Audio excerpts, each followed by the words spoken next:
batisimu n'iratero inyarayeme wafatanyije nawe urugendo rwo kugana Yesu Kristo. Ubu yinjiye mu muryango mushya w'abana b'Imana. None rero icyo nabasabaga gufatanya nanjye gukomeza kumusabira kuko urugendo ruracyakomeje. Urugendo ruracyakomeje rwo kugana Yesu Kristo, agakurira muri Yesu Kristo, akaba umwana ukunda Yesu Kristo. Kuko iyo ukunda Yesu Kristo nawe aragukunda, ugira imico myiza, ubonera ko kubaha ababyeyi, ukubaha n'Imana. None rero umwana wacu nari namugeneye impano yo kugira ngo mufashe mu gukomeza muri rwa rugendo, agomeze gukunda Yesu Kristo. Ubwo impano namugeneye rero azakuramo agatabo k'agatigisimu kugira ngo kajye kamufasha gukomeza gukurikirana amasengesho, agomeze gukunda Yesu Kristo.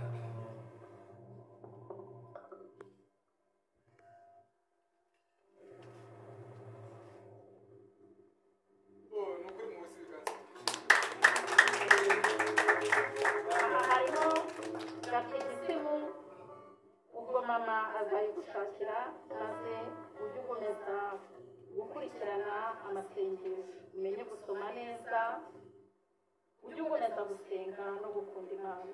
Sibyo? Yego. Urakoze cyane.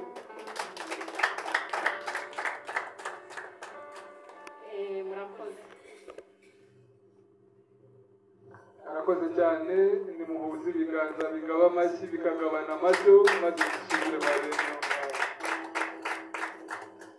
Ni ukuri nawe akwiye umugisha usendereye, niwe wamubaye hafi, niwe wakomeje kumumotiva cyangwa kumutera ingabo mu bitugu kugira ngo adacika intege, akomeze kwiga kugeza ageze ku munsi nk'uyu w'umubatizo. N'urugendo ruba rutworoshye kundwa, ni ukuri ngayikomere ku mashyi.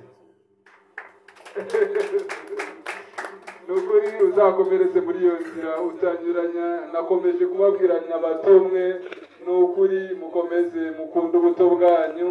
Iyo busesetse ntibuyorwa, iyo butagagujwe buratobama, iyo butobamye ntibutokorwa, iyo ubuzinutswe urazima, iyo ubusaranganye uraseba, iyo ubufubitswe urifuzwa, ariko iyo ubwimanye ugira ubwenge.